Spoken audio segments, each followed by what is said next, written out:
नमस्कार दोस्तों, स्वागत है हमारे YouTube चैनल एग्जाम फैक्ट पर। तो हम लोग कर रहे हैं क्लास 9 का एनसीईआरटी विज्ञान। इससे पहले चैप्टर 9 यानी अध्याय 1 जिसमें टॉपिक था हमारे आसपास के पदार्थ, उसको हमने बेहतरीन तरीक़ा से कराया है। Line by line, page bye page पहले पैराग्राफ पढ़ा है, फिर उससे जो क्वेश्चन बना था उसको भी कराया है। देख लीजिए, ये मेरा खुद से बनाया हुआ क्वेश्चन है, ये इस टॉपिक का है। इससे पहले हमने उस टॉपिक का भी सारा क्वेश्चन जहाँ पे बन सकता था, कथन निष्कर्ष वाला, कथन वाला क्वेश्चन, ऑब्जेक्टिव क्वेश्चन, कथन कारण का क्वेश्चन खुद से बनाया। साथ ही साथ इतना ही नहीं, एनसीईआरटी 360 डिग्री को भी आपको कवर कराया जा रहा है, पेज बाय पेज। इसमें भी लिखा हुआ है, देखिए, पेज बाय पेज, जहाँ पे जो क्वेश्चन आ रहा है चैप्टर वाइज, टॉपिक वाइज आपको कराया जा रहा है। तो अगर आप ये कर लेते हैं इस सीरीज़ को, क्लास 9 और 10 के एनसीईआरटी को, तो आपका कोई भी एग्जाम में साइंस का एक भी क्वेश्चन नहीं छूटेगा। ठीक है, तो चलिए हम लोग बिना समय गवाए चलते हैं अपने टॉपिक पर, जो कि आज का टॉपिक है अध्याय नंबर 2, हमारे आसपास के पदार्थ शुद्ध है या नहीं। तो हम भी लाइन बाय लाइन पढ़ेंगे, और जहाँ निष्कर्ष वाला क्वेश्चन आएगा ना, वहाँ पर भी पूरा हूबहू कराया जाएगा। और साथ ही साथ जो क्रियाकलाप आएगा, क्रियाकलाप के निष्कर्ष, रिजल्ट पे ध्यान देना, वहाँ से क्वेश्चन आता है। यदि आपको प्रूफ देखना है ना, इस चैनल पे ग्रुप डी का जो अभी एग्जाम हुआ है उसका प्रूफ दिखाया गया है कि क्लास 9 और 10 के एनसीईआरटी से कहाँ से क्वेश्चन किस पेज से आया हुआ है। चलिए फटाफट हम लोग रिवीजन करते हैं। रिवीजन नहीं, पहले स्टडी करते हैं, उसके बाद क्वेश्चन को डील करेंगे। कर हमारे इससे पहले देखिए हम कुछ लिखे हैं, शुद्ध और अशुद्ध। शुद्ध रूप में देखा जाए तो तत्व और यौगिक जो होते हैं शुद्ध पदार्थ के उदाहरण होते हैं। तत्व एक ही प्रकार के कणों से निर्मित पदार्थ को ही क्या कहते हैं? तत्व। तत्व के जब छोटे टुकड़े करते हैं उससे बनता है परमाणु। तो ये क्वेश्चन बहुत बड़ा आया हुआ है। तत्व के सूक्ष्मतम कण को क्या कहते हैं? परमाणु कहते हैं। इसका अगला ही चैप्टर है अध्याय नंबर 3, परमाणु और अणु, उसमें भी देख लेंगे। पहले थोड़ा सा देख लेते हैं। और शुद्ध रूप में जो है यौगिक भी पाए जाते हैं। इसमें क्या 2 या 2 से अधिक पदार्थों का निश्चित अनुपात में मिलने से बनता है क्या? यौगिक। यौगिक के सबसे छोटे कण को क्या बोलते हैं हम लोग? अणु बोलते हैं। यौगिक के सबसे छोटे कण को क्या बोलते हैं? अणु बोलते हैं। चलिए, अशुद्ध पदार्थ में हम लोग देखेंगे मिश्रण, जो कि इस टॉपिक पर ही हमारा पूरा इर्द गिर्द ये चैप्टर घूमेगा। तो शुद्ध पदार्थ और मिश्रण पे घूमेगा। हम कैसे जान सकते हैं कि बाजार से खरीदा हुआ दूध, घी, मक्खन, नमक, मसाला, मिनरल मतलब है खनिज, जल या जूस शुद्ध है या नहीं? देखिए, पैकेट पे तो लिखा होता है शुद्ध नमक, शुद्ध घी, लेकिन उसमें मिलावट होती है। तो आज इस चैप्टर के पढ़ने के बाद हमको पता चल जाएगा कि शुद्ध पदार्थ होता क्या है और शुद्ध पदार्थ को हम डिफाइन कैसे कर सकते हैं। चलिए देखिए, लिखा हुआ है शुद्ध नमक, शुद्ध घी, शुद्ध दूध। रसोई में उपयोग की जाने वाली कुछ वस्तुएं, घर में, सबके घर में जहाँ खाना बनता है उस रूम को बोलते हैं रसोई रूम, या देहाती भाषा में भंसा रूम बोलते हैं। चलिए, क्या आपने कभी इन खाने वाले पदार्थ के डिब्बों के ऊपर लिखे हैं शुद्ध शब्द पर ध्यान दिया है? एक साधारण व्यक्ति के लिए शुद्ध का अर्थ क्या होता है? यानी कहता है एक जनरल मनुष्य जो आसपास जो घर में रहता है उसके लिए शुद्ध क्या है? वो तो जाता है दुकान से, कहता है शुद्ध देसी घी दीजिए, दुकानदार कहता है हाँ एकदम शुद्ध है, इसमें कोई मिलावट नहीं है, लेकिन उसमें क्या रिफाइंड मिला के बेचता है, वो तो ही बोलेगा कि नहीं है। तो शुद्ध का मतलब होता है उसमें कुछ मिला नहीं होना। घी का मतलब केवल घी है, उसके अलावा उसमें कोई मिलावट नहीं हो। एक साधारण व्यक्ति के लिए शुद्ध का अर्थ होता है पदार्थ में कोई मिलावट ना हो। बोले ना, कोई मिलावट नहीं हो, यह हम लोगों के लिए शुद्ध पदार्थ होता है। लेकिन साइंटिस्ट के अनुसार, यानी वैज्ञानिकों के लिए, ये सभी वस्तुएं विभिन्न पदार्थ के मिश्रण है। वैज्ञानिक कहते हैं ये शुद्ध नहीं है, ये मिश्रण है। आइए कैसे? ये शुद्ध नहीं है बोला है ना, तो लाइन बाय लाइन पढ़ना, यहाँ से क्वेश्चन आएगा ही आएगा। पेशेंस रख के आपको दर धीरे करते ही जाना है। उदाहरण के लिए दूध, जल, वसा और प्रोटीन आदि का हम लोग से पूछा जाए दूध शुद्ध है, कहता शुद्ध दूध खाते हैं। शुद्ध दूध नहीं है जी, उसमें क्या क्या मिला हुआ है? प्रोटीन है, वसा है, मिनरल है, आदि विटामिन भी मिले होते हैं। लेकिन याद रखिएगा, विटामिन सी दूध में नहीं पाया जाता है। जब एक वैज्ञानिक किसी पदार्थ को शुद्ध कहता है तो इसका तात्पर्य है कि उस पदार्थ में मौजूद सभी कण समान रासायनिक प्रकृति, यानी कहने का शुद्ध पदार्थ वो होते हैं जो एक ही प्रकार के कणों से मिलकर बने होते हैं। देखिए ये लिखा हुआ भी, एक शुद्ध पदार्थ एक ही प्रकार के कणों से मिलकर बने होते हैं। तो इस पर आपको गौर करना, यही इसका परिभाषा हो जाएगा। पूछेगा शुद्ध पदार्थ किसे कहते हैं, तो एक ही प्रकार के कणों से निर्मित पदार्थ को ही क्या बोलते हैं? शुद्ध पदार्थ बोलते हैं। चलिए आगे बढ़ते हैं। जब हम अपने चारों ओर देखते हैं तो पाते हैं सभी पदार्थ 2 या 2 से अधिक शुद्ध अवयव के मिलने से बना है। सही बात है। देखिए ये पेंसिल ही है, तो क्या ये शुद्ध पदार्थ है? इसमें बहुत सारा मिला, लकड़ी है, ग्रेफाइट है, तो ये मिश्रण है, ये शुद्ध पदार्थ नहीं है। कहता शुद्ध अवयव के मिलने से बने। उदाहरण के लिए समुद्र का जल क्या है? मिश्रण के उदाहरण है। खनिज, मिट्टी आदि सभी क्या है? मिश्रण। देखिए लिखा हुआ है ना, तो यहाँ से आपको एग्जाम्पल पुट कर दिया जाएगा, पूछेगा इनमें से कौन मिश्रण है, इनमें से कौन शुद्ध पदार्थ है। तो चलिए इस पे आधारित जितना हम पढ़े उस पे आधारित कुछ क्वेश्चन कर लेते हैं। आइए फटाक से पहला क्वेश्चन जिसको हमने खुद तैयार किया है, देखिए वैज्ञानिक के अनुसार किस प्रकार कथन वाइज क्वेश्चन बन सकता है। वैज्ञानिक के अनुसार शुद्ध पदार्थ होते हैं। कथन 1, पदार्थ में मौजूद सभी कण समान रासायनिक प्रकृति के होते हैं। कथन नंबर 2, शुद्ध पदार्थ एक ही प्रकार के कणों से मिलकर बने होते हैं। हमने हूबहू एनसीईआरटी लाइन से ही क्वेश्चन तैयार किया है। ऑप्शन ए कह रहा है कथन 1 सही है, ऑप्शन बी कह रहा है केवल कथन 2 सही है, ऑप्शन सी कह रहा है कथन 1 और कथन 2 सही है, डी इनमें से कोई नहीं। तो इसका आंसर आपको कमेंट में टाइप करना है कि इसका सही आंसर क्या होगा। तो इसका सही आंसर बन रहा है कथन 1 और 2। इसका प्रूफ देखना है तो देखिए जो हम हाईलाइट किए ना, ये इसका प्रूफ है। देखिए अब इसमें एक क्वेश्चन, इनमें से कौन सा पदार्थ शुद्ध है बताइए। हवा, दूध, समुद्री जल, चीनी। हवा, दूध, समुद्री जल, चीनी। हवा क्या है? गैसों का मिश्रण है, तो ये शुद्ध तो है नहीं, हटाइए। दूध अभी तो बताएं, दूध क्या है? मिश्रण है। समुद्री जल ये भी क्या है? मिश्रण है। चीनी का फार्मूला होता है C6, चीनी का फार्मूला क्या होता है जिसको हम लोग बोलते हैं C11H/O11, याद नहीं, C11H/O12 है। इसी प्रकार का होता है ना। चीनी का जो फार्मूला होता है, ये चीनी ही हमारा एक यौगिक रूप है, इसलिए चीनी को हम लोग क्या कहते हैं? शुद्ध पदार्थ। इसमें सही आंसर होने वाला है चीनी। देखिए चीनी का फार्मूला भूल रहे हैं, याद आ जाएगा तो बताते हैं तुरंत। C11H/O11 इसी तरह का होता है, देखिए लीजिएगा एक बार। हाँ ठीक है, C11H/O11। चलिए आगे बढ़ते हैं हम लोग। मिश्रण क्या है? मिश्रण जिसे पदार्थ कहा जाता है, एक या एक से अधिक शुद्ध तत्वों या यौगिक से मिलकर बने होते हैं। तो मिश्रण किसे कहते हैं? मिश्रण एक पदार्थ है, एक या एक से अधिक शुद्ध तत्वों या यौगिकों से मिलकर बने होते हैं। इसका कोई अनुपात फिक्स नहीं होता है, जबकि यौगिक का बोलेंगे तो एक से अधिक निश्चित शुद्ध पदार्थों के मिलने से यौगिक का निर्माण होता है। चलिए आगे देखते हैं। आगे कह रहा है किसी पदार्थ को अन्य प्रकार, देखिए मिश्रण वाला यहाँ लिखा हुआ था, मिश्रण जिसे पदार्थ कहा जाता है, एक या एक से अधिक शुद्ध तत्वों के यौगिक से मिलकर बने होते हैं। किसी पदार्थ के अन्य तत्वों के भौतिक प्रक्रम द्वारा पृथक नहीं किया, यानी कहने का मतलब होता है मिश्रण को जो है भौतिक प्रक्रिया द्वारा अलग नहीं किया जा सकता है। यहाँ से भी क्वेश्चन बन सकता है, ध्यान से सुनते जाना है। हम जानते हैं कि जल में घुले हुए सोडियम क्लोराइड का फार्मूला क्या होता है? NaCl।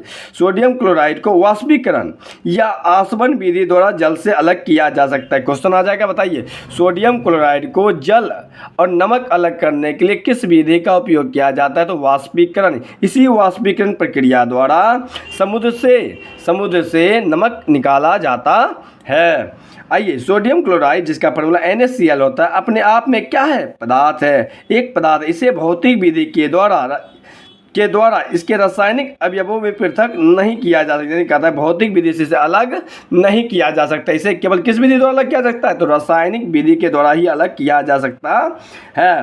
वो भी किस विधि द्वारा? वाष्पीकरण विधि जो है, जिसके तहत हम समुद्र से नमक प्राप्त करते हैं। इसी प्रकार चीनी एक पदार्थ है, क्योंकि यह एक ही प्रकार के शुद्ध अवयव रखता है। बोले ना, दिया लेकिन शुद्ध अवयव, तो चीनी क्या है? शुद्ध पदार्थ के उदाहरण है, और वो भी क्या है? यौगिक है। हमने जैसा बताया C11H/O11।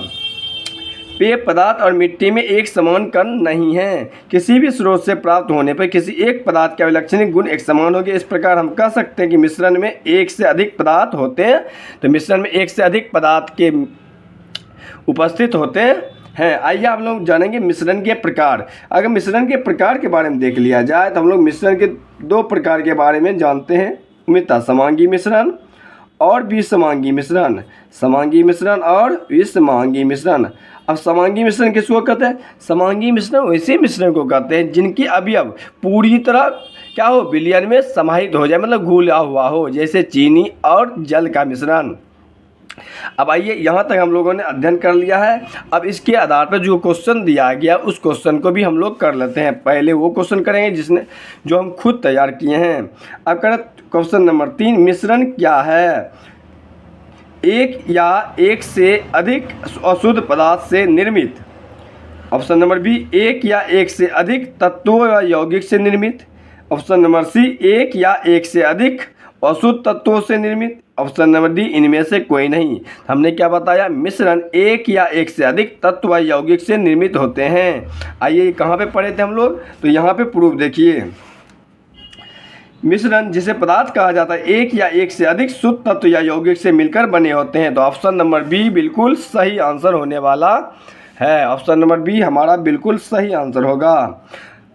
चलिए अब मिश्रण के टाइप देखेंगे, उसके बाद हम लोग क्वेश्चन करेंगे। उसके पहले हम देखते हैं क्या एनसीईआरटी 360 डिग्री में भी इस पे बेस कोई सवाल बनाया गया है या नहीं बनाया गया है। देखिए एक सवाल दिया गया, कह रहा है एक या एक से अधिक तत्व या यौगिक के से मिलकर बने पदार्थ को क्या कहते हैं। आज्ञान जी, एक या एक से अधिक तत्व या यौगिक, अभी क्या बताए, मिश्रण कहते हैं। क्या कहते हैं, मिश्रण कहते हैं। अभी हम देखेंगे सोडा जल, सबका एग्जाम्पल भी देखने वाले हैं।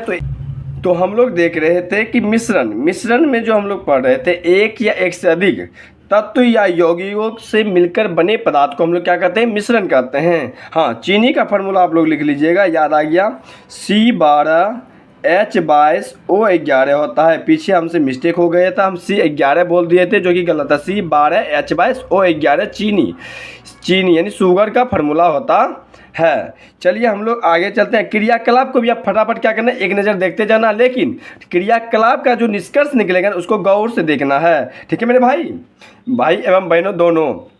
चलिए कक्षा को वो 100 समूह में बांटे। एक बीकर जिसमें 50 ml जल और एक चम्मच कॉपर सल्फेट। पूछो कॉपर सल्फेट का पूछेगा फार्मूला क्या होता है, तो CuSO4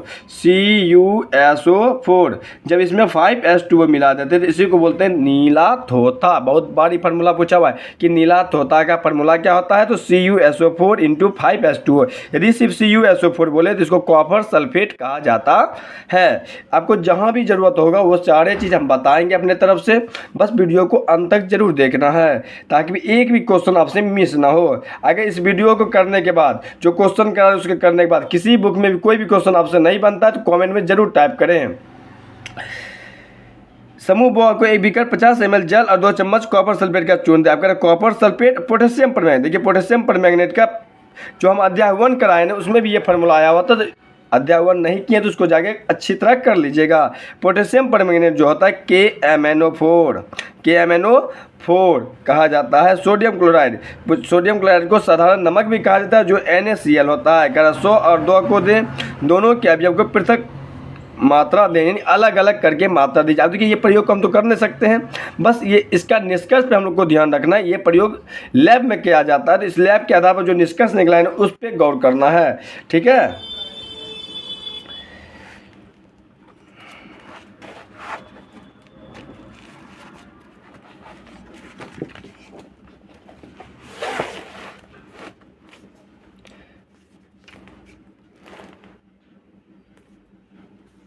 चलिए तो हम लोग देखते हैं अब पृथक पृथक समूह के उन अवयव को मिलाकर मिश्रण तैयार करें, उनके रंग और बनावट के आधार पर एक रिपोर्ट तैयार करें। समूह अ और ब को एक मिश्रण प्राप्त होता है जिसकी बनावट समान होती है।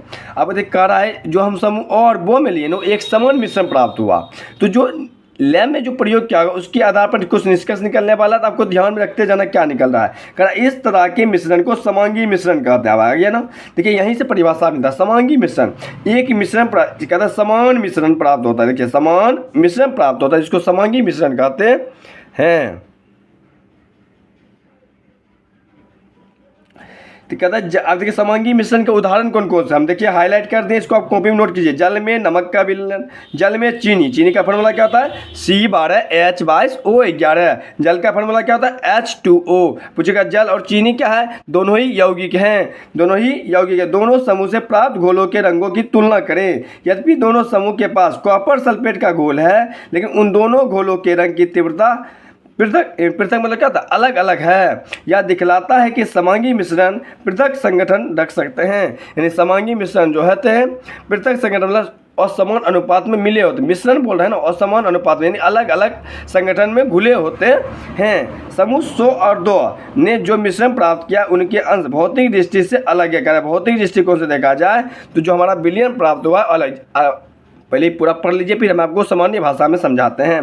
इस तरह के मिश्रण को विषसमांगी मिश्रण कहते हैं। सोडियम क्लोराइड और लोहे के, बताइए कभी भी नमक में लोहा का कील या छोटा सा दाना लोहा का जो चूर्ण है कभी मिलेगा, एक समान मिलेगा? ऐसा हो सकता है मिला दिया तो आपको आंख से नहीं दिखेगा, ऐसा संभव नहीं है, क्योंकि लोहे के कण जो होते हैं थोड़े मोटे होते हैं, नमक में फिर भी वो दिख ही जाएगा।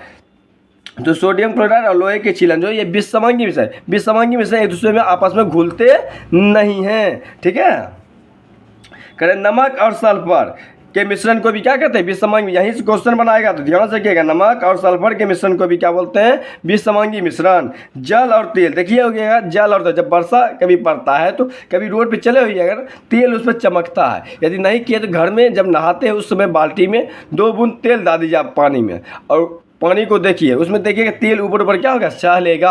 यानी जल और तेल कभी भी आपस में मिलते नहीं। आपको कमेंट में आंसर देना है, जल और तेल के मिश्रण को अलग करने के लिए किस विधि का उपयोग किया जाता है? ये दरोगा का प्रीवियस ईयर क्वेश्चन है, ठीक है। चलिए हम लोग चलते हैं आप क्रियाकलाप पर। उससे पहले 2 क्वेश्चन समांगी मिश्रण था और विषसमांगी मिश्रण था, इसके आधार पर कुछ क्वेश्चन है उसको कर लेंगे, लेकिन पहले इस क्रियाकलाप को पढ़ लेते हैं उसके आधार पर। करें आइए पुनः कक्षा को 4 समूह और 100 में बांटिए, प्रत्येक समूह को नीचे देंगे नमूनों में से एक दें। देखिए क्रियाकलाप को हम तेजी से पढ़ेंगे और उसके निष्कर्ष को बहुत ही सुविधाजनक समझाया जाएगा, क्योंकि क्रियाकलाप पढ़ने से हमको उतना लाभ नहीं होने वाला है, इसलिए समय को बचाना है। समूह अ को कॉपर सल्फेट के कुछ किस्से, अ में क्या है? कॉपर सल्फेट, जिसका फार्मूला CuSO4 था। समूह ब 1 चम्मच कॉपर सल्फेट दें, समूह ब में 1 चम्मच कॉपर सल्फेट देना है। और समूह स में चौक का चूर्ण, अब बताइए चौक का फार्मूला क्या होता है? ये आपको बताना है, फटाक से बताइए चौक का फार्मूला क्या होता है। गेहूं का आटा दें, समूह 2 को दूध या स्याही से कुछ बूंद दें। छात्रों को कांच की छड़, अभी कांच की छड़ जो होता है जब लैब में जाइएगा ना, ऐसा करके बना होता है कांच की छड़, ऐसा करके डंडा होता है, इस साइड दोनों साइड बना होता है, इसको बोलते हैं कांच की छड़। तो ऐसे कांच की छड़ सहायता से नमूनों को जल में मिलाने को कहे क्या कारण जल में दिखाई नहीं कहता है? तो मिलाइए, आप जो दूध लिए हैं और कॉपर सल्फेट का विलयन उसको मिलाइए, क्या कह रहा है? क्या विलयन में कण दिखाई देते हैं? अब टॉर्च से, अब कह रहा है टॉर्च से, करें टॉर्च से प्रकाश की किरण बीकर पर डालें और इसके सामने से देखें क्या प्रकाश की किरण मार्ग दिखाई पड़ता है। करें जब आप विलयन तैयार किए ना, टॉर्च बारिए, टॉर्च बारने से क्या विलयन से प्रकाश की किरण पार हो रही है? यदि हो रही है तो नोट कीजिए, नहीं हो रही है फिर भी नोट कीजिए, ये इसका निष्कर्ष निकलने वाला। ध्यान से अब मिश्रण को कुछ समय तक शांत करें, मिश्रण को मिलाने के बाद कुछ समय तक छोड़ दीजिए, छोड़ने के बाद इस बीच मिश्रण छानने वाले उपकरण को तैयार कर लें। क्या मिश्रण स्थिर है? या कुछ समय बाद कण नीचे बैठना शुरू करते हैं, समय के बाद कण नीचे बैठना शुरू हो जाते हैं। मिश्रण को छान लीजिए, क्या छन्नक पत्र कुछ शेष बचा है? कक्षा में परिणाम पर चर्चा कर इस क्रिया को एक मत बनाने का प्रयत्न करें। आइए कहता है ओ बो 1 बिलियन प्राप्त करता, और बो में जो था 1 बिलियन था, 100 एक निलंबन था, अब निलंबन, और 2 एक कोलाइड था। यानी जब बिलियन को आप प्रयोग में जब इसका परीक्षण किया गया ना, 3 प्रकार के हमको मिश्रण प्राप्त हुए, एक में बिलियन तैयार हुआ, एक में निलंबन, एक कोलाइड। अब हमको ये तीनों के बारे में अध्ययन करना है, बिलियन कहते किसको हैं, निलंबन किसको कहते हैं और कोलाइड किसको कहते हैं। पहले एक सिंपल भाषा में आप समझ लीजिए, उसके बाद फिर आप किताब को लाइन बाय लाइन पढ़ देंगे। करें बिलियन, निलंबन और कोलाइड बिलियन के बारे में पढ़ेंगे। तो देखिए बिलियन जो तैयार था, अब घर में शरबत तो पिए होंगे, शरबत हो गया, नमक पानी हो गया, जब लूज मोशन होता है तो नमक पानी थोड़ा चीनी डाल के पीते हैं, तो ये जो तैयार होता है ना, ये बिलियन तय होता है, जो तैयार होता है क्या होता है? बिलियन। उसी में कभी आप देखिए होइएगा कि निलंबन उसको कहते हैं, जैसे पानी और बालू के कण को मिला दीजिएगा, कभी मिट्टी के कण और पानी को मिला दीजिए तो पानी तो गंदा दिखेगा, लेकिन उसको थोड़ी देर अगर छोड़ दिया जाए तो जो बालू या मिट्टी के कण वो धीरे धीरे क्या हो जाएंगे? नीचे क्या हो जाएंगे? जम जाएंगे, नीचे क्या हो जाएंगे? जम जाएगा, और पानी ऊपर तैरने लगेगा, तो फिर पानी को छान के अलग कर सकते हैं, ठीक है, निलंबन में। जबकि कोलाइड के कण क्या होते हैं? पूरी तरह ना तो ये बिलियन होते हैं और ना ही निलंबन होते हैं, यानी इनके कण जो होते हैं निलंबन के कण से थोड़े छोटे होते हैं, जबकि कोलाइड के कण जो होते हैं निलंबन के कण से छोटे और बिलियन के कण से थोड़े बड़े होते हैं। यही तीनों में अंतर है। जो हम दूध देख रहे हैं, पनीर देख रहे हैं, जेली देख रहे हैं, एरोसोल में जो आता है हमारा जैसे धुआं, ये सब जो हम देख पाते हैं ये सभी क्या है, कोलाइट के एग्जाम्पल। यहाँ से हूबहू क्वेश्चन एकदम बुक से छाप दिया जाता है। चलिए अब हम लोग बिलियन पे चलते हैं। बिलियन कहते किसको है, पहले उसको हम लोग देख लेते हैं। कह रहे बिलियन दो या दो से अधिक पदार्थों का समांगी, देख लीजिए समांगी मिश्रण है, पहला ही लाइन से क्वेश्चन बन जाएगा। बिलियन इनमें से किस प्रकार का मिश्रण है, समांगी, विषमांगी या इनमें से दोनों। तो आपको क्या लगाना है, समांगी मिश्रण है। बिलियन किस प्रकार का मिश्रण है, तो समांगी। आप प्रतिदिन बहुत प्रकार के बिलियन देखते हैं, बोले ना, नींबू जल देख लीजिए, सोडा जल आदि बिलियन के उदाहरण है। ध्यान से जो हम बोल रहे हैं ना उस पर ध्यान देना है। एग्जाम्पल पे हूबहू क्वेश्चन आता है तो इस पर ध्यान दे के पढ़ना है। नींबू जल, सोडा जल, नींबू पानी पिए होइएगा, बड़ा मज़ा आता है। सोडा जल आदि बिलियन, जब सोडा जल का एग्जाम्पल आता है तो हमको जेठालाल वाला सीरियल, इसे बहुत ऐसे भी लोग होंगे जो जेठालाल वाला सीरियल देखे होंगे, तारक मेहता वाला, उसमें सोडा पीने की बात हमेशा रात में होती है। प्रायः हम एक बिलियन को ऐसे तरल पदार्थ के रूप में विचार करते हैं जिसमें ठोस, द्रव या गैस मिले हो। कहते हैं एक बिलियन ऐसा होगा जिसमें ठोस मिला हो, तो ठोस बिलियन का क्या नाम होगा, द्रव मिला हो तो उसका क्या नाम होगा, गैसीय बिलियन का क्या नाम होने वाला। आइए, लेकिन प्रकृति में ठोस बिलियन मिश्र धातु कहलाते हैं, अगैसीय बिलियन वायु होते हैं। तो याद रखिएगा, तो पूछेगा ठोस बिलियन को क्या कहते हैं, तो ठोस बिलियन को मिश्र धातु कहा जाता है, जबकि गैसीय बिलियन को वायु कहा जाता है। हम यहाँ पे लिख दिए। इसी प्रकार आपको भी बुक पढ़ते जाना, जो इंपॉर्टेंट लगे पेंसिल से लिख लेना है। और जो द्रव बिलियन होता है वो समांगी मिश्रण के एग्जाम्पल होते हैं। चलिए आगे हम लोग चलते हैं। आगे जो है बिलियन के कणों में समांगिकता होती है। उदाहरण के लिए नींबू जल का स्वाद सदैव समान। तो जब आप नींबू पानी पिए हुए या शरबत, कहीं आप बता सकते हैं इधर कम मीठा है, इधर ज़्यादा मीठा है। यदि हम बताते हैं तो पूरा शरबत के होल गुण के बारे में बताते हैं, शरबत थोड़ा कम मीठा है, इसको थोड़ा और मीठा होना चाहिए। ये थोड़ी है कि एक साइड से पिए, मान लीजिए ये गिलास है, अब ये में शरबत भरा हुआ, इस साइड कम मीठा है, इस साइड ज़्यादा मीठा होगा, ऐसा तो नहीं हो सकता है। हाँ बेनों नीचे चीनी बढ़ जाएगा, ठीक है, नहीं मिलने पर, लेकिन जब भी शरबत बनेगा पूरे बिलियन में एक समान मीठापन आएगा। यही चीज़ बताने की कोशिश कर रहा है। नींबू जल का स्वाद पूरे बिलियन में जो होगा एक समान होगा। क्या होगा, एक समान होगा, कहीं ज़्यादा कहीं कम नहीं होने वाला है। यह दर्शाता है कि इस बिलियन में चीनी और नमक के कण समान रूप से वितरित है। यानी जो हमारा शरबत तैयार हुआ है, चीनी पानी या चीनी नमक पानी या नींबू पानी, तो उसमें जो होते हैं इनके घटक पूरी तरह एक समान रूप से घुले हुए होते हैं, उसी को बिलियन कहते हैं। तो बिलियन एक क्या है, समांगी मिश्रण है, इनके घटक एक समान रूप से घुले हुए होते हैं। इसे हम अपने नग्न आंखों से नहीं देख सकते हैं कि यहाँ चीनी है यहाँ पानी है, ऐसा दिखाई नहीं पड़ेगा। चलिए देखिए, जब भी ये डायग्राम में कुछ दिया है तो इसको बहुत अच्छी तरह पढ़ना नहीं हो तो अलग से कॉपी में नोट बनाना है। जब आपका एग्जाम होगा ना, जितने भी डायग्राम फोटो बना हुआ है बुक में अंदर, वो सारी रिवीजन करके जाइएगा, बहुत ज़्यादा हेल्प मिलेगा। ये धातुएं के समांगी मिश्रण होते हैं। देखिए हमको ज़्यादा इधर उधर की बात करने नहीं आता, हम पढ़ाने पर ज़्यादा फोकस करते हैं, बात कम जो बात है, जिन्हें भौतिक क्रिया द्वारा अवयवों में पृथक नहीं किया जा सकता, लेकिन फिर भी मिश्र धातुओं को मिश्रण माना जाता है। यहाँ से बिहार पुलिस वाला तो और ज़्यादा हेल्प मिलने वाला है।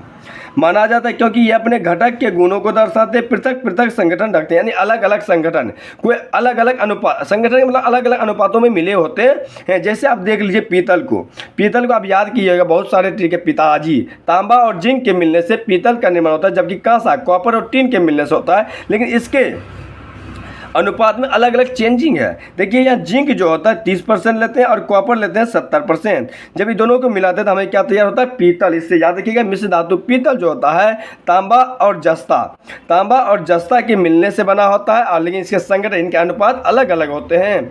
किसी बिलियन को दो भाग, अब देखिए कोई बिलियन है ना, जब आप शरबत तैयार करिए होइएगा, क्या जितना पानी लेते हैं उतने नमक लेते हैं क्या, नहीं। जितना पानी लेते हैं उतने चीनी लेते हैं, नहीं। जितना पानी लेते हैं उतने नींबू लेते हैं, एकदम नहीं। तो क्या इसमें कोई चीज़ ज़्यादा होता है और कोई चीज़ कम होते हैं, यानी जो चीज़ घुलने वाला है वो कम लेते हैं और जो चीज़ घुलाने वाला है वो ज़्यादा लेते हैं। जैसे आप शरबत तैयार किया होइएगा तो पानी की मात्रा जो होती है ज़्यादा होती है। पानी की मात्रा क्या लेते हैं, ज़्यादा लेते हैं, और चीनी जो लेते हैं हम लोग, चम्मच में जो चीनी लेते हैं ये कम लेते हैं। इसमें जब चीनी डालते हैं हम लोग, चीनी जो डालते हैं वो कम डालते हैं और उतने ही डालते हैं जितना लोग पीना पसंद करते हैं। कोई ज़्यादा मीठा पीना पसंद है, कोई कम मीठा। तो इससे पता चलता है जिसकी मात्रा बिलियन में, सुनिए ध्यान से, बिलियन में जिसकी मात्रा कम हो उसे विलेय कहते हैं। ध्यान से, बिलियन में जिसकी मात्रा कम हो या जो पूरी तरह घुल जाती हो उसे विलेय कहते हैं। बिलियन में जिसकी मात्रा अधिक हो या जो किसी अन्य पदार्थ को घुलाने की क्षमता रखता हो उसे विलायक कहते हैं। क्या कहते हैं?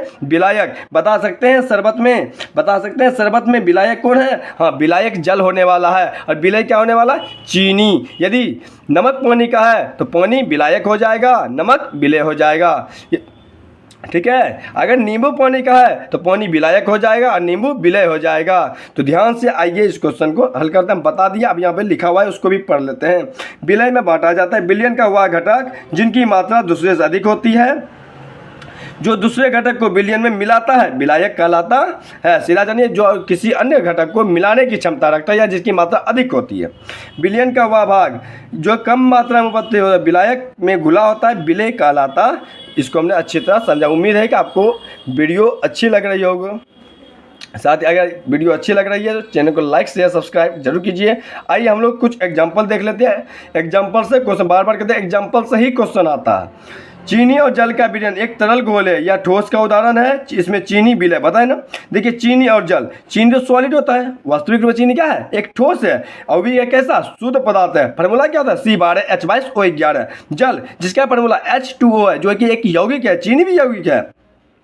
करें जब विलयन तैयार करते तो चीनी कम लेते थे, इसलिए चीनी को क्या बोलेगी आप? विलय। और जल ज़्यादा लेते, जल क्या हो गया? विलायक। चलिए अगला एग्जांपल, आयोडीन और अल्कोहल के विलयन को टिंक्चर आयोडीन कहते हैं। क्या कहते हैं? टिंक्चर आयोडीन कहते हैं। अल्कोहल का फार्मूला कोई बता सकता है? C2H5OH। इसको हम लोग एथेनॉल भी कहते हैं। इसमें आयोडीन विलय, क्योंकि आयोडीन कम लेते तो आयोडीन विलय है और अल्कोहल विलायक है क्योंकि अल्कोहल की मात्रा ज़्यादा होती है। वातायुक्त पेय, वातायुक्त पेय मतलब होता है जो हम लोग पीते हैं।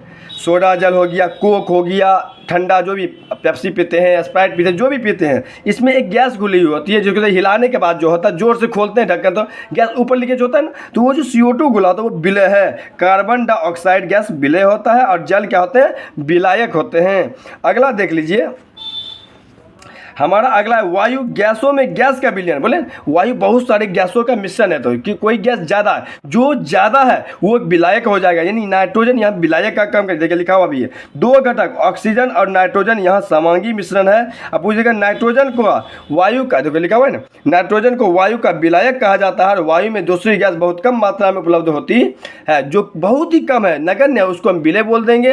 लेकिन जो सबसे ज़्यादा है उसको हम क्या? विलायक बोल देंगे। पूछेगा पता वायु में विलायक का काम कौन करता है? तो नाइट्रोजन, क्योंकि नाइट्रोजन कितना होता है? 78%।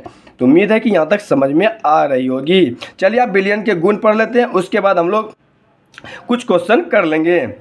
यहाँ से अभी ग्रुप डी में पूरा क्वेश्चन आया हुआ था विलयन के गुण से। इसका प्रूफ देखना है तो हमारे चैनल पे ग्रुप डी प्रूफ दिखाया गया है कि क्वेश्चन साइंस के क्वेश्चन कहाँ से आए, इस नाम से आपका प्ले लिस्ट में मिल जाएगा। विलयन एक समांगी मिश्रण है। याद है, विलयन एक समांगी मिश्रण है। हमने पहला ही लाइन में बताया था विलयन क्या है? दो या दो से अधिक पदार्थों का समांगी मिश्रण। विलयन के कण का व्यास 1 नैनोमीटर, 1 नैनोमीटर होता है 10⁻⁹ मीटर। हाँ, 10⁻⁹ मीटर को 1 नैनोमीटर कहा जाता है। इससे भी छोटे होते हैं, यानी इसको देखने के लिए हमारे आँख कोई काम का नहीं है। हम अपने आँखों से इसके कण को देख नहीं सकते हैं। क्या देख सकते हैं? शरबत में चीनी कहाँ है? पानी तो दिखेगा लेकिन चीनी दिखता है नहीं। इसके कण को देखने के लिए हमें माइक्रोस्कोप से यूज करना पड़ेगा, वो भी इलेक्ट्रॉन माइक्रोस्कोप यूज करते हैं, तभी आप देख पाइएगा। अपने छोटे आकार के कारण विलयन के कण गुजर रही प्रकाश के किरण को फैलाते नहीं, क्यों? पूरी तरह घुल जाता है। जब इससे मान लीजिए कोई गिलास है और यहाँ से लाइट निकल रहा है, ये हमारा शरबत है, यहाँ से लाइट निकालते हैं अगर हम, तो ये लाइट जो होगा विलयन के कण से सीधे आर पार हो जाएगा। जब सीधे आर पार होगा तो कोई रिफ्लेक्शन नहीं होगा, इससे कुछ कण टकराता तभी मान लो ये अवरोध उत्पन्न करेगा, तब नहीं ये पता यहाँ से लाइट गुजरेगा तो यहाँ से टकरा के फैलेगा। तो इसमें जो कण होते हैं पूरी तरह घुले होने के कण, इसमें कोई टकराव नहीं होता है, इसलिए इनके कणों को जो होता है प्रकाश के किरण की फैलाने की घटना नहीं होती है। ये भी क्वेश्चन आया हुआ है। इसलिए विलयन में प्रकाश का मार्ग दिखाई नहीं देता है। छानने की विधि, कहता छानने की विधि विलय के कण को बताइए, आप ही बताइए, चाय तो बनाए होंगे, चाय से चाय पत्ती निकालेंगे, छान कर बाहर करते हैं, उसी छन्ना का विधि के द्वारा क्या विलयन को अलग कर सकते हैं? अच्छा बताइए, आप शरबत बना लीजिएगा, छकनी से ढाल दीजिएगा ऐसे करके, तो क्या बताइए चीनी अलग हो जाएगा? नहीं ना होगा। अरे नमक और पानी के विलयन को छन्नी से छानेंगे तो नमक अलग हो जाएगा? नहीं होगा। यानी इसको छान के अलग नहीं कर सकते हैं, ठीक है। यदि आप इसको मान लीजिए शरबत को खूब मिला दीजिए, अब पूरी तरह चीनी घुल गया, तो क्या पूरा हिलाने के बाद कुछ देर शरबत को छोड़ देंगे, क्या चीनी नीचे बैठेगा? नहीं बैठेगा, क्योंकि पूरी तरह घुला हुआ है, इसलिए इनके कण नीचे नहीं बैठे। जब विलयन के कण नीचे नहीं बैठते हो कुछ समय के बाद, तो एक जो होते हैं विलयन अस्थाई होते हैं। क्या होते हैं? अस्थाई होते हैं। तो ध्यान से इस क्वेश्चन को याद रखिए। तो हम क्या क्या पढ़ा, फटाफट डिवीजन कीजिए। विलयन किसे कहते हैं? दो या दो से अधिक पदार्थों के समांगी मिश्रण को विलयन कहते हैं। विलयन क्या है? विलयन एक अस्थाई कण है। क्यों? क्योंकि इनके कण को तेजी से हिला देने के बाद कुछ समय बाद इनके कण नीचे नहीं बैठते हैं। विलयन के कणों का व्यास कितना होता है? 1 नैनोमीटर से भी कम होता है। हाँ, 1 नैनोमीटर से भी छोटे यानी कम होते हैं। इनके कणों को आंख से नहीं देखा जा सकता है, साथ ही इन्हें छान के अलग नहीं किया जा सकता है। चलिए अब हम लोग कुछ क्वेश्चन कर लेते हैं, जो कि हमारा खुद से बनाया हुआ क्वेश्चन भी है और पहले एनसीईआरटी 360 डिग्री भी है। इसके भी क्वेश्चन को हम लोग देख लेते हैं। देखिए, हम लोग एक क्वेश्चन कर लिए थे, फिर से करवा देते हैं। कह रहा है एक या एक से अधिक तत्व या यौगिक के मिलने के बने पदार्थ को क्या कहते हैं? मिश्रण कहते हैं। ये पहला ही पेज से क्वेश्चन लिया गया है, यहाँ भी देखिए लिखा हुआ है, चैप्टर 9 पेज नंबर 15। कह रहे सोडा जल। देखिए अभी हम बताए थे, सोडा जल किसका उदाहरण है? बताइए। मिश्रण का, विलयन का, निलंबन का, कोलाइडी का? विलयन का। यदि आप अच्छे से पढ़ रहे होंगे, सारा क्वेश्चन आपको याद हो गया होगा। नहीं विश्वास है, देख लीजिए सोडा जल किसका उदाहरण है। तो हम यहाँ पे पढ़ाए हैं सोडा जल। देखिए सोडा जल और नींबू जल किसके उदाहरण है? विलयन के उदाहरण है, और यहीं से ये क्वेश्चन तैयार किया गया है। चलिए अगला देखते हैं। ये भी क्वेश्चन है, नींबू जल किसका उदाहरण है? नींबू जल किसका उदाहरण है? मिश्रण का, विलयन का, निलंबन का, कोलाइडी का? सही आंसर क्या होने वाला है? विलयन। तो देखिए यहाँ भी ऑप्शन दिया हुआ है ना, उम्मीद है कि मजा आ रहा होगा पढ़ के। चलिए अगला क्वेश्चन देखते हैं। कह रहे दो या दो से अधिक समांगी मिश्रण, बोले ना अभी क्या बताए? विलयन। दो या दो से अधिक पदार्थों के समांगी मिश्रण को विलयन कहते हैं, जो कि पहले ही लाइन से ये क्वेश्चन तैयार हुआ। ये इसका सही आंसर होने वाला है विलयन। अब विलयन के गुण तो हम पूरा पढ़ा दिए हैं। अब यहाँ पे देखिए विलयन के गुण से क्वेश्चन तैयार किया गया है। अब बताइए एनसीईआरटी 360 डिग्री क्या भारी है? नहीं। यदि आप एनसीईआरटी के concept line by line book को पढ़े हैं, तो ये 360 डिग्री आपकी जुबान पे रटा होगा, रटने की कोई ज़रूरत नहीं है। निम्नलिखित में से विलयन के संदर्भ में सही कथन का चयन कीजिए। विलयन अस्थायी होता है। अच्छा बताइए, विलयन अस्थायी का अस्थायी अभी पहला ही लाइन बता दे, ध्यान दीजिएगा। सही पूछ रहा है, सही। तो विलयन अस्थायी नहीं बल्कि अस्थायी होता है। अस्थायी उसके कण को बोलते हैं जब किसी विलयन को हिला देने पर उसके कण नीचे पेंदी में बैठ जाते हैं, वैसे विलयन के बोलेंगे अस्थायी। विलयन विषमांगी होते हैं। देखिए अभी तो बताएं, दो या दो से अधिक पदार्थों के समांगी मिश्रण को क्या बोलते हैं? विलयन। तो ये विषमांगी बोला, ये भी गलत है। विलयन में प्रकाश का हमारे दिखाई नहीं देता, बिल्कुल सही, क्योंकि इनके जो कण होते हैं पूरी तरह घुले हुए होते हैं, जिससे प्रकाश का किरण टकराता नहीं है, जिसके कारण उसका प्रकाश का हमारे दिखता नहीं है। विलयन को सांस छोड़ने पर विलयन कण नीचे बैठते हैं, एकदम नहीं। तो ऑप्शन नंबर सी बिल्कुल सही आंसर है ना। चलिए मज़ा आ रहा है? तो मज़ा आ रहा है तो वीडियो को लाइक शेयर सब्सक्राइब जरूर कीजिए और आगे बढ़िए। चलिए अब इसमें दिया हुआ है निलंबन। निलंबन जब हम लोग पढ़ेंगे तब। अभी हम लोग अब कुछ क्वेश्चन देख लेते हैं जो हमने तैयार किया है, ताकि हमारा एक ही लक्ष्य, एक भी क्वेश्चन छूटना नहीं चाहिए। मिश्रण। देखिए मिश्रण तक हो कर लिए थे, अब हम लोग करते हैं अगला 4 नंबर। कह रहे इनमें से कौन समांगी मिश्रण है? देखिए सोडियम क्लोराइड और लोहे का छीलन, नमक और सल्फर का मिश्रण, जल और तेल का मिश्रण, जल और चीनी का मिश्रण। बताइए आप, जल और तेल। तेल तो ऊपर आ जाता है, ये तो कभी भी विलयन हो नहीं सकता, समांगी मिश्रण हो नहीं सकता है। नमक और सल्फर नहीं, अभी पढ़े हैं। सोडियम क्लोराइड लोहे का छीलन नहीं।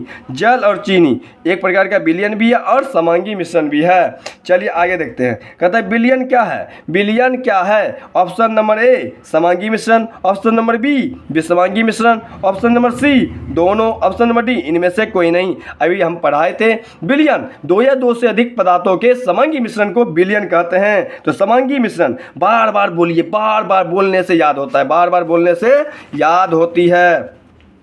अब देखिए ये भी क्वेश्चन, इसमें कोई आंसर नहीं है, हम जो पढ़ा है उस पर ध्यान से आप पढ़े होइएगा, सारा आंसर मिलेगा। निम्न में से किस प्रकार के विलयन को मिश्र धातु, अभी तो आपने बताए थे, ठोस में ठोस का विलयन, मिलियन कहते हैं, द्रव का विलयन, गैस का विलयन, तो गैसीय विलयन को क्या कहते हैं, ठोस विलयन को कहते हैं, ठोस विलयन को मिश्र धातु कहा जाता है। अभी तो हम पढ़ाएं, देख लीजिए मिश्र धातु, यहाँ पर देख लीजिए, यहाँ देखिए ठोस विलयन यहाँ लिखा हुआ है ना, और यहाँ पे देखिए क्या लिखा हुआ है, मिश्र और ये धातु। तो चलिए आप कह रहे हैं मिश्र धातु हैं समांगी मिश्रण, विषमांगी मिश्रण, कोलाइड सभी। आज बताइए मिश्र धातु क्या है, ठोस में ठोस का मिश्रण, तो ये समांगी मिश्रण है। यहाँ पे देख लीजिए मिश्र धातु, ये धातुओं के समांगी मिश्रण होते हैं। देख रहे हैं ना, आपको एक भी क्वेश्चन कहीं से भी मिस आउट नहीं होने देंगे, ये धातुओं के समांगी मिश्रण होते हैं। तो मिश्र धातु भी क्या है, समांगी मिश्रण के एग्जाम्पल हैं। मज़ा आ रहा है ना, आ रहा है। अब देखिए ये भी अभी तो तुम बताएं, विलयन में उपस्थित वह घटक जो मात्रा में अधिक होता है क्या कहलाता है। ऑप्शन नंबर ए विलायक, ऑप्शन नंबर बी विलय, ऑप्शन नंबर सी परिक्षेप, ऑप्शन नंबर डी सभी। तो इसका सही आंसर क्या, देख लीजिए घटक और अधिक बोला है तो विलायक होगा। क्या होगा, विलायक होगा। किस प्रकार के विलयन को टिंक्चर आयोडीन कहा जाता है, अभी पढ़ाए थे ना, अगर आप ध्यान से पढ़े हैं तो सारा क्वेश्चन का आंसर दे पाइएगा। आयोडीन और मेथनॉल, आयोडीन और एल्कोहल, नमक और मेथनॉल, इनमें से कोई नहीं। तो किस प्रकार के विलयन को टिंक्चर आयोडीन कहा जाता है, तो आयोडीन और मेथनॉल नहीं, आयोडीन और एथनॉल, एथनॉल को ही बोलते हैं अल्कोहल। तो ये हमारा बी ऑप्शन सही होगा। अगला क्वेश्चन है, विलयन के कण का व्यास होता है, अभी तुमने बताया थे, विलयन के कण का व्यास 1 नैनोमीटर से भी छोटा होता है। तो ऑप्शन नंबर ए बिल्कुल सही होगा, क्योंकि 1 नैनोमीटर बराबर होता है 10⁻⁹ मीटर। यहाँ +9 भी है, ध्यान से आपको पढ़ के आंसर देना है। कथन विलयन अस्थायी होते हैं, अकारण विलयन को शांत छोड़ देने पर भी विलय के कण नीचे नहीं बढ़ते हैं। इसका कारण दिया गया कि विलयन के कण अस्थायी होते हैं, तो क्यों होते हैं, अभी हम बहुत बार बढ़ाए, अभी जोर जोर से चिल्लाए कि विलयन के कण अस्थायी होते हैं, क्योंकि इन्हें बहुत तीव्र से मिलाने पर इनके कण पेंदी में नहीं बढ़ते हैं, इनके कण नीचे आके नहीं बढ़ते हैं, इसी गुण के कारण विलयन को अस्थायी कहा जाता है। तो कथन भी सही है और कारण इसका सही है। तो कथन और कारण दोनों सही है, बिल्कुल सी, हमारा सी ऑप्शन बिल्कुल सही आंसर होने वाला है। चलिए अब ये क्वेश्चन जब आएगा तब कराया जाए, अभी इसमें कोई नहीं है। संतृप्त और संतृप्त विलयन जब पढ़ेंगे तब फिर क्वेश्चन करेंगे। उम्मीद है कि यहाँ तक आपको समझ में आ गया। बस एक टॉपिक आ रहा है, विलयन की सांद्रता करके वीडियो यहाँ पे एंड करेंगे, फिर अगले पार्ट में पढ़ाया जाएगा। करें विलयन की सांद्रता, क्रियाकलाप 2.2 में हमने देखा समूह ओ और समूह बो के पास एक ही पदार्थ के विभिन्न अभावों के रंगों की विलयन है। हम लोग जानते हैं कि विलयन में पृथक मतलब अलग अलग मात्रा में विलायक और विलय पदार्थ होते हैं। विलयन में मौजूद विलय पदार्थ की मात्रा के आधार पर इसे तनु, सांद्र या संतृप्त घोल कहा जाता है। तनु यदि विलय की मात्रा कम घुला हुआ है तनु कहेंगे, यदि गाढ़ापन में ज़्यादा घुला हुआ है तो उसे सांद्र कहेंगे। सांद्र का मतलब सीधा याद रखना गाढ़ापन, ठीक है। तनु और सांद्र तुलनात्मक शब्द है। क्रियाकलाप 2.2 समूह ओ और द्वापरार्थ विलयन व की तुलना में तनु है। चलिए अब हम लोग देखते हैं तनु का मतलब क्या है, छिछलापन यानी कम, गाढ़ापन। अगर सांद्र बोल दिया तो गाढ़ापन, बस यही याद रखिए ना, देहाती भाषा में समझिए ना, किताबी भाषा इसलिए बोलता है एनसीईआरटी टफ है, टफ नहीं है, भाषा को समझिए, जैसे आप भाषा यूज करते हैं घर में उस तरह पढ़िए, सब यूज हो जाएगा। दो अलग अलग प्रथम अलग अलग बीकर लीजिए, इसमें 50 ml जल लीजिए, एक बीकर में नमक डालना है, दूसरे में चीनी या बेरियम क्लोराइड। अच्छा बताइए बेरियम क्लोराइड का फॉर्मूला क्या होता है, बार बार फॉर्मूला भी बता दिया, BaCl2। इसके बाद जो चैप्टर आएगा उसमें आपको हम ये भी बताएंगे फार्मूला बनता कैसे है, ये BaCl2 होगा। तो जब विलय पदार्थ और अधिक ना घुले तब 5 डिग्री ताप बढ़ाने के लिए बीकर को क्या कहता है। देखिए कभी कभी क्या होता है, विलय चीनी को मान लो शरबत बना लिया, आप चीनी को और घुलाना चाहते हैं, वही चीज़ ही कह रहा है, यदि आप शरबत में चीनी को और अधिक घुलाना चाहते हैं तो उसको गर्म कीजिए, कह रहा है 5 डिग्री सेल्सियस ताप तक बढ़ाइए, विलय पदार्थ को पुनः मिलाना शुरू करें, उसमें फिर अब मिलाइए।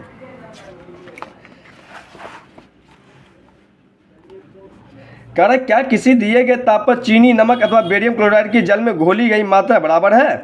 किसी निश्चित तापमान पर उतना ही विलय पदार्थ घुल सकता है जितना विलयन की क्षमता होती है। विलयन की क्षमता के अनुसार ही विलय पदार्थ घुल।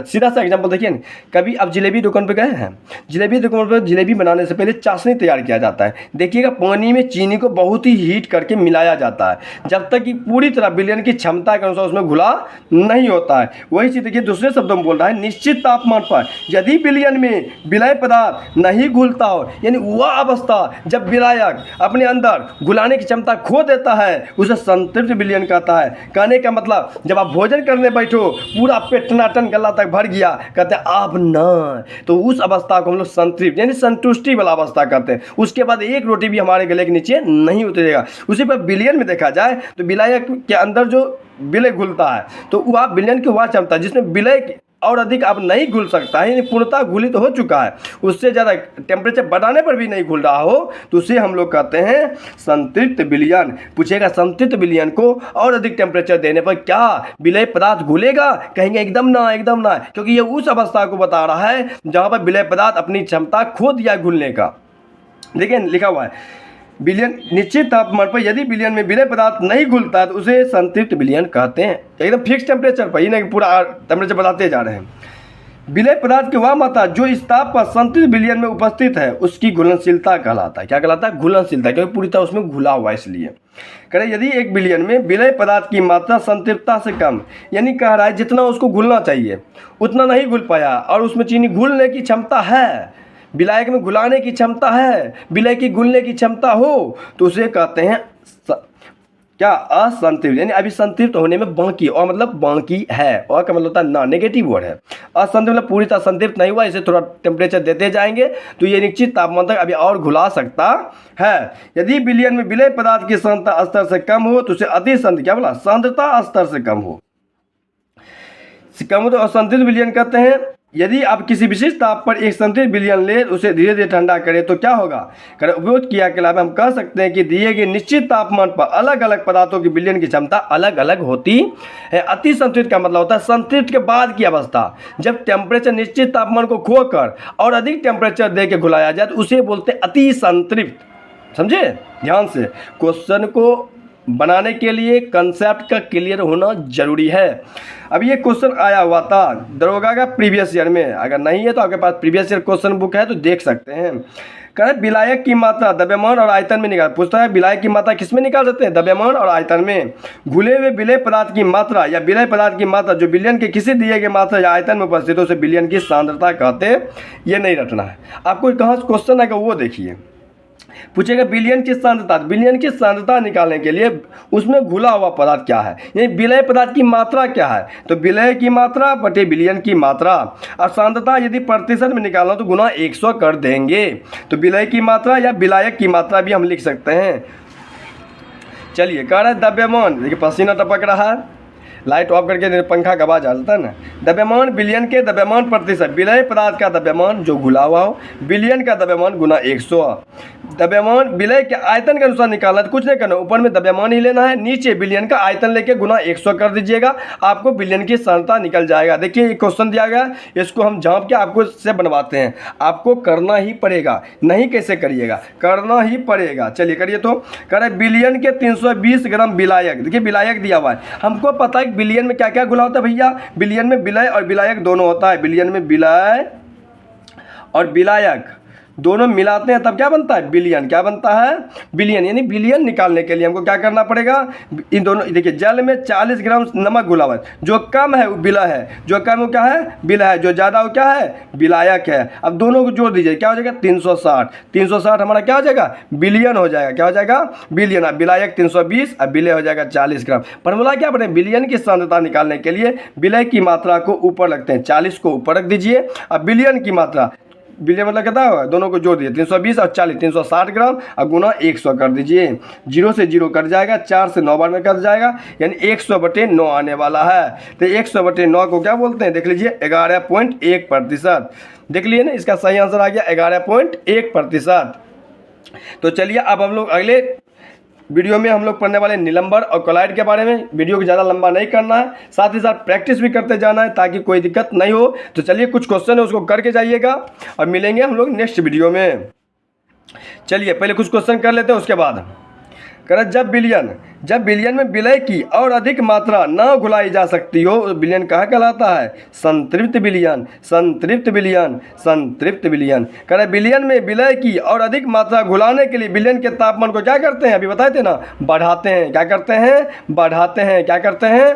बढ़ाते हैं। कह रहे विलयन की सांद्रता संबंधी सत्य है विलय की मात्रा बटे विलयन की मात्रा गुना 100, विलायक की मात्रा बटे विलयन की मात्रा गुना 100। ए और बी दोनों, इनमें से कोई नहीं। तो हम सही आंसर होगा विलय की मात्रा और विलयन की मात्रा, और नहीं तो कभी विलायक की भी मात्रा दे देगा, ये भी सही होगा। तो चलिए हम लोग मिलते हैं नेक्स्ट वीडियो में, और नेक्स्ट टॉपिक होगा इसी चैप्टर का निलंबन और कोलोइड।